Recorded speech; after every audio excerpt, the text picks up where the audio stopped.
PT KB Bank Indonesia ini sudah menjalani proses transformasi yang lama.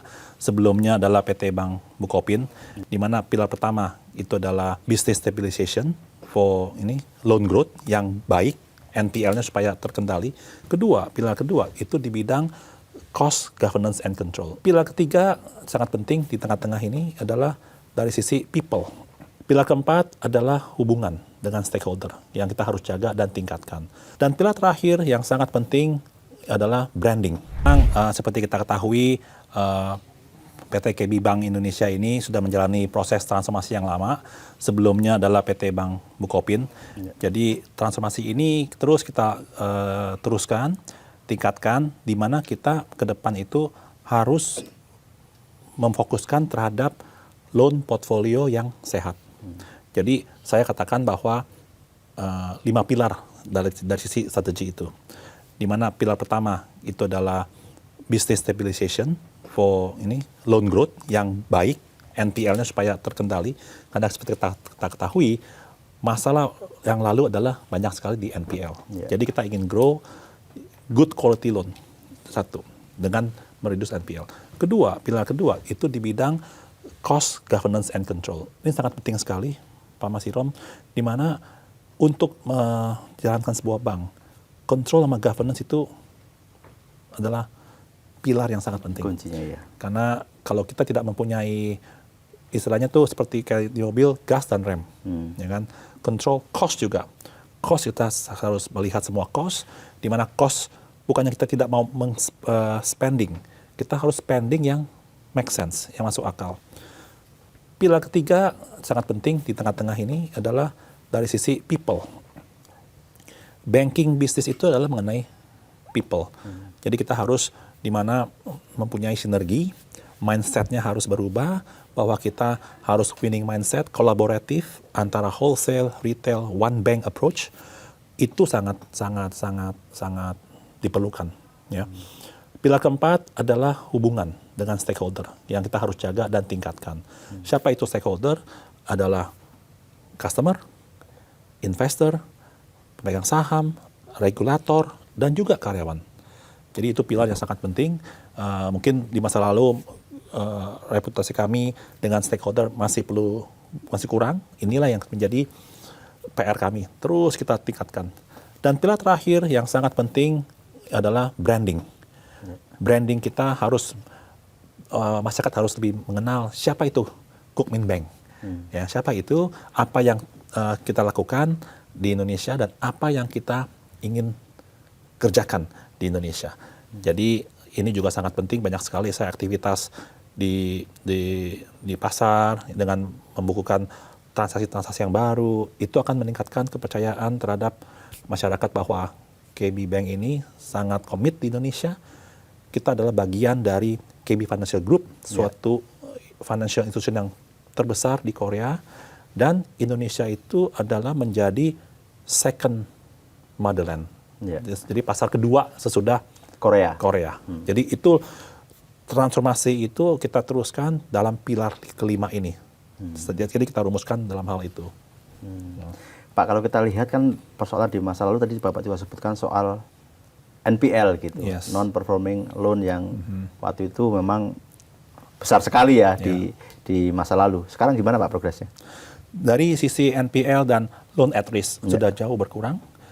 Kita terus mengupayakan dua cara. Pertama adalah recovery dari NPL itu, di mana kita melakukan penjualan aset secara individu atau secara bulk sales, dan atau bernegosiasi dengan borrower, bagaimana untuk menyelesaikan masalah loan ini. Jadi kita terus melakukan recovery supaya itu berkurang.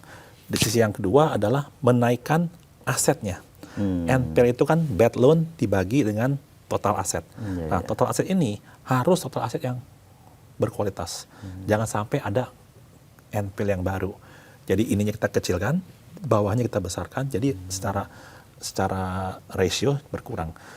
Nah itu pun terus menjadi PR kita. NPL kita masih lumayan tinggi di atas standar perbankan.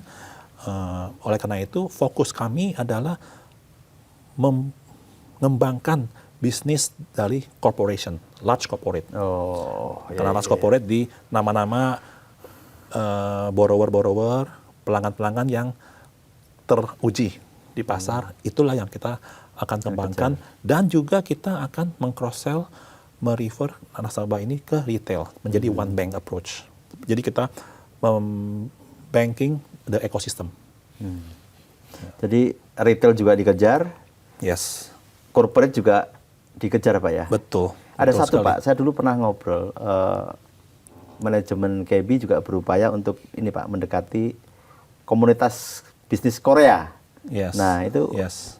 perkembangannya gimana Pak? Betul, itu adalah salah satu natural strength kita. Karena kita Bank Korea, kita juga ingin menjadi jembatan di mana investor-investor Korea untuk berinvestasi di Indonesia melalui KB Bank. Kita ada satu unit namanya Korea Link. Jadi juga ada banker dari Korea supaya kita bisa memberikan solusi kepada korporasi-korporasi di Korea. Karena Korea juga ingin market mereka sudah saturated. Ya. Mereka juga kalau seperti Jepang kan sudah lebih dahulu investasi di Indonesia. Jadi Korea juga sekarang sangat gencar investasi di Indonesia. Kalau Bapak lihat, banyak sekali bank-bank Korea, perusahaan-perusahaan Korea berinvestasi di Indonesia.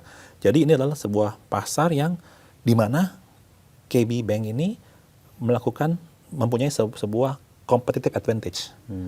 Ya kan? Jadi seperti itu Pak Mas Ilham. Tadi ada dua Pak, satu corporate dikejar, retail juga dikejar. Padahal pendekatannya pasti sangat berbeda nih. Betul. Nasabah corporate dengan retail. Nah, strategi dari KB sendiri? Jadi strateginya adalah Pak, sebuah pertanyaan yang sangat baik. Jadi misalkan kita berikan solusi financial solution ke sebuah perusahaan besar.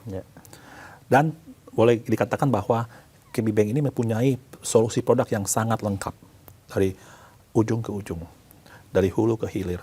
Jadi misalkan kita memberikan financing ke sebuah perusahaan, kita melihat bahwa mereka mempunyai karyawan-karyawan. Kita juga bisa memberikan payroll, jasa payroll ke mereka.